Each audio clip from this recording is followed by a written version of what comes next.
Hi everyone, and this is Math 0028, Section 2.5 U Try Problems. So let's get started.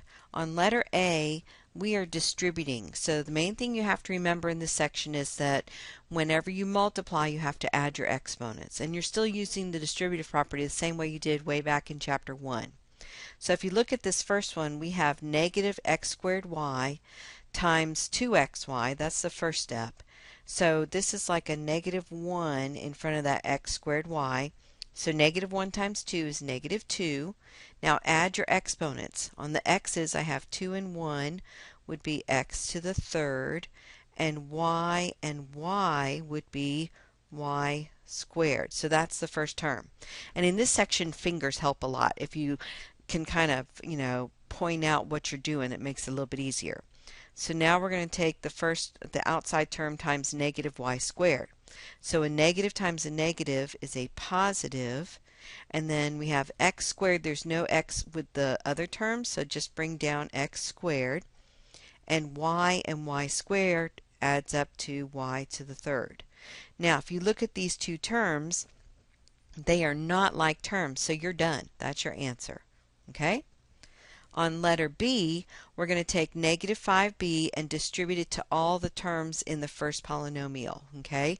So if you're like me, I don't like to distribute from the right to the left. I like to go from the left to the right because that's the way we read in America. So, home of the free, land of the brave. No, land of the free, home of the brave. Yeah, that's the way it is.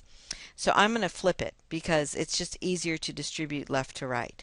So what we're doing is we're doing negative 5b times each one of the terms in the second parentheses. So remember to add your exponents. That's going to be negative 5b to the fourth. And then we do negative 5 times negative 2 is positive 10. And add the b's there. That's going to be b squared.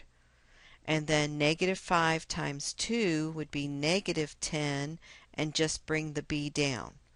Now, b to the fourth, b squared, and b, those are all different terms, so you are done. That's it for letter B. Okay, on C and D, these are multiplying binomials, so we're going to use FOIL, which is just a short, little acronym here. I can't spell FOIL. Let's make that an I. To help you remember to get all the terms. First, outer, inner, last. That's what FOIL stands for. So, your first terms are the 5x and 3x. If we multiply those two together, we get 15x squared. Then you're going to do the outer terms, the ones on the outside. 5x times 4y would be 20xy. Just write the xy next to each other, okay? Then the inner terms, now we're distributing the 12y. So 12y times 3x is going to be positive 36xy. If you write yx, it's not wrong. Just make sure you realize that that's the same thing as xy, okay? And the last term in each one, 12y times 4y, is going to be positive 48y squared. Okay, so in your first step, if you don't have 4 terms, then you haven't done FOIL. You've done like FOOI or something, which is not what you want, so be careful. All right, so 15x squared is going to come down, and then we have two like terms here in the middle.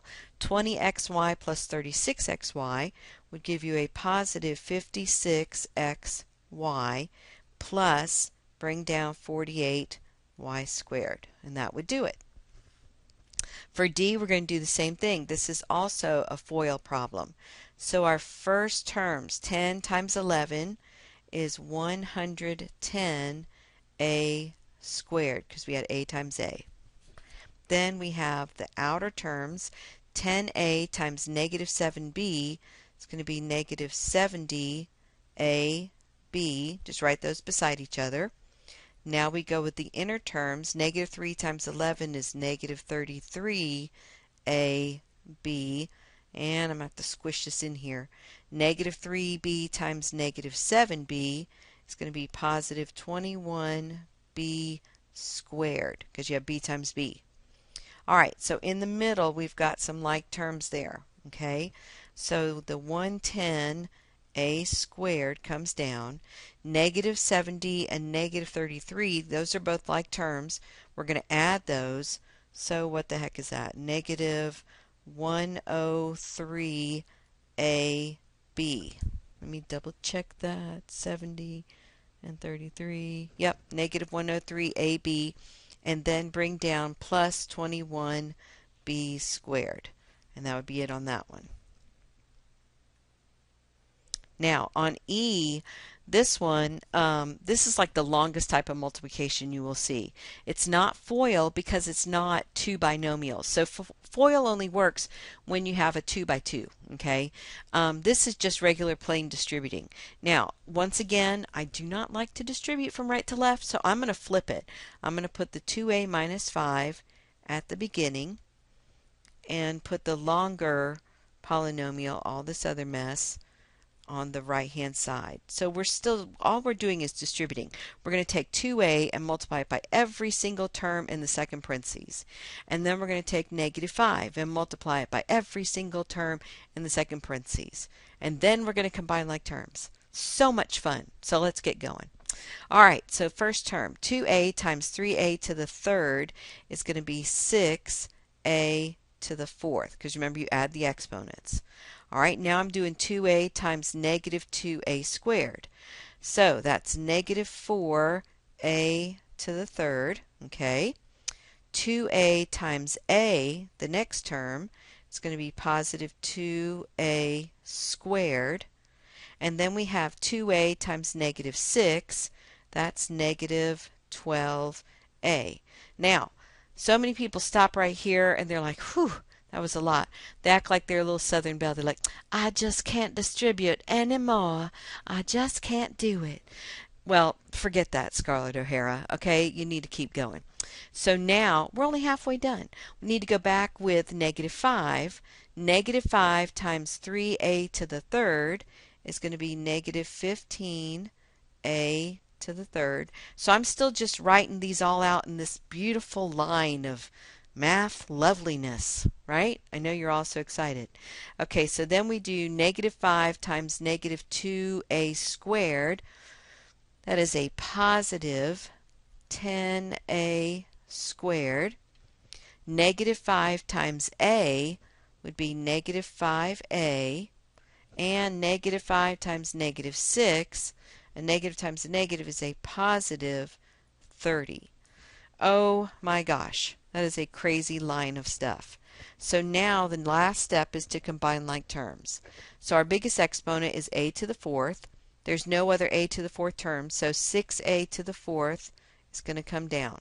And I'm going to cross them off as we go so I know what the heck I'm doing. Alright, now I have negative 4a cubed and negative 15a cubed. So those are like terms, and you're going to add, because they're both negative, negative 19a to the third. The exponents stay the same at this point because you're combining like terms. So your answer has to be like it's what it started. And also, you're putting it in descending order. So why would it go from 4 to 6 if you tried to add those? It wouldn't. So it's going down in order. Okay, so now we have 2a squared and 10a squared. Okay, those are both positive, so we add and get 12a squared. So that takes care of those. All right, and then with the a's, we've got negative 12a, negative 12a and negative 5a.